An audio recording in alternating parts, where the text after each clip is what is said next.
আমরা বৈষম্য শিকার।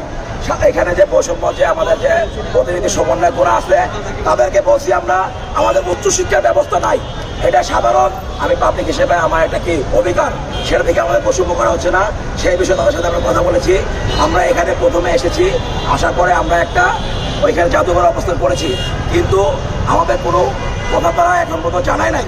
যার ফলে তাদেরকে আমরা আলটিমেটাম দিয়েছি, যদি আমাদেরকে যদি স্বাস্থ্য শিক্ষা অধিদপ্তর এবং মন্ত্রণালয় যদি কোনো নোটিশ আমাদেরকে না দেওয়া হয় তাহলে আমরা এখানে শাহবাগে থাকবো। তারপরে আমরা শাহবাগ রাস্তা ব্লকেট করি। এখন আমাদের একটা প্রতিনিধি টিম সেখানে গিয়েছে, যদি আমাদের এই 4 দফা দাবি বাস্তবায়ন না করে আমরা অতি দ্রুত সারা বাংলাদেশের সকল ম্যাথ শিক্ষার্থী, ইন্টার্ন, বেকার এবং পেশাজীবীদেরকে নিয়ে আমরা ঢাকা লং মার্চ মুখে অগ্রসর হব সচিবালয়ের দিকে। আমরা আরেকটা কথা বলতে চাই, আমরা চাই না মানুষের কষ্ট দিতে।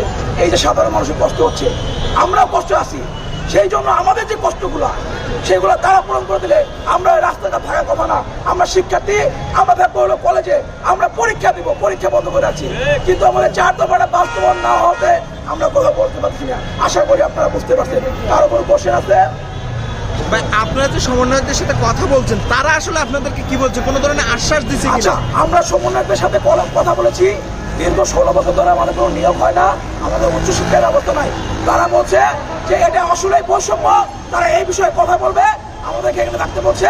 তারা যদি উপর মহলে উপদেষ্টা মন্ডলে তারা আমাদের বিষয়টা কথা বলবে যে এই ম্যাথ শিক্ষার্থীদের যেহেতু উচ্চশিক্ষা নাই, উচ্চশিক্ষা দেওয়া উচিত।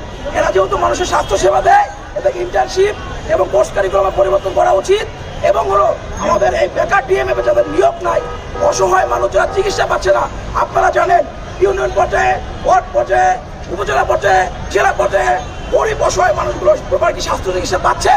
সেইখানে যদি আমাদের মতো বেকার ডিএমএফদেরকে ভালো মাঠ প্রশিক্ষণ দিয়ে সেখানে যদি চিকিৎসা ব্যবস্থা করে দেওয়া হয় তাহলে এলাকার সাধারণ মানুষও চিকিৎসা পাচ্ছে, আমাদের এই বেকার ভাইয়েরও একটা চাকরির ব্যবস্থা হচ্ছে।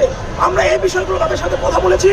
তারা আমাদেরকে বলেছে যেহেতু আপনারা 4 বছরের মেডিকেলে পড়াশোনা করেছেন, আপনারা আসলে যোগ্য, আমরা এই বিষয়ে কথা বলবো।